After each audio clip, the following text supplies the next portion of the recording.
എഴുത്തച്ഛനെ അമ്മ അയച്ചതാ. കൂട്ടിക്കൊണ്ട് ചെല്ലാനാ അയച്ചിരിക്കുന്നത്. കാണണമെന്ന് കലശലായ മോഹമുണ്ട്, അതുകൊണ്ടാ. പൊയ്ക്കോളൂ. വരില്ലാന്നറിഞ്ഞ മനോവിഷമം ഉണ്ടാവും. മനോവിഷമം ഉണ്ടാവണ്ട, വരണുണ്ട്. നടന്നോളൂ, ഞാൻ പുറകെ എത്തി. എന്റെ ശിവനെ, ഇതെന്ത് പറ്റി? ഒന്ന് കാണാന്ന് കരുതാൻ. കാണാൻ മാത്രല്ലടോ, കൂട്ടിക്കൊണ്ടുവരാൻ കൂടാ പോണ. എന്താ ഞാൻ ഈ കേക്കണേ? അമ്മ വേണം. അമ്മ ഇവിടെ ഉണ്ടെങ്കിൽ പത്തായപ്പുരെ താമസിക്കുന്ന പെൺകുട്ടികളെ പൂശാൻ കൊണ്ട് പാർപ്പിച്ചിരിക്കുകയാണെന്ന് ഒരുത്തനും പറയില്ലല്ലോ. പിന്നെ കൂടെ പൊറുക്കാൻ കരളുറപ്പുള്ള ഏതെങ്കിലും ഒരു പെണ്ണി ലോകത്തുണ്ടെങ്കിൽ നാലാൾ അറിയെ വിളിച്ചുകൊണ്ട് വരണം.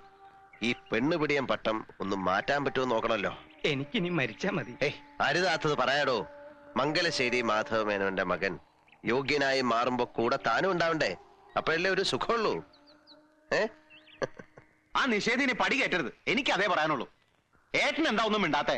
അവളുടെ ഒരു ആഗ്രഹമാണ്, അതിനെതിരെ നിൽക്കാൻ തോന്നില്ല. മോനെ അവളൊന്ന്. മോൻ എങ്ങനെ പറഞ്ഞു ഓപ്പോളിന്റെ വയറ്റിൽ അസുരൻ?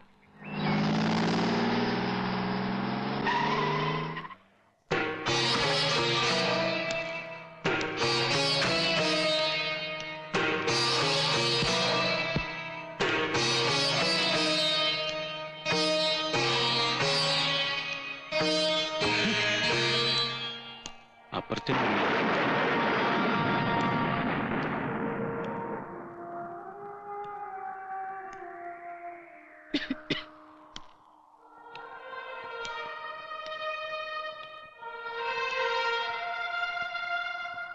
ഇരിക്കെ.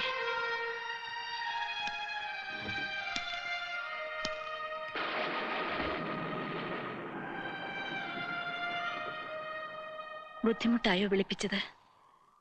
എന്താ അമ്മ ഇങ്ങനെ? അല്ല, ഒരുപാട് തിരക്കുള്ള ആളല്ലേ.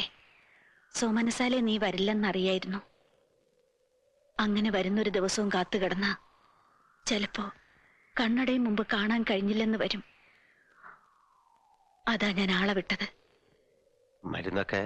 മരുന്നിനും മന്ത്രത്തിനും ഒക്കെ അമരത്വം തരാൻ കഴിയൂ. ഇത്തിരി ദിവസം നീട്ടിക്കിട്ടും.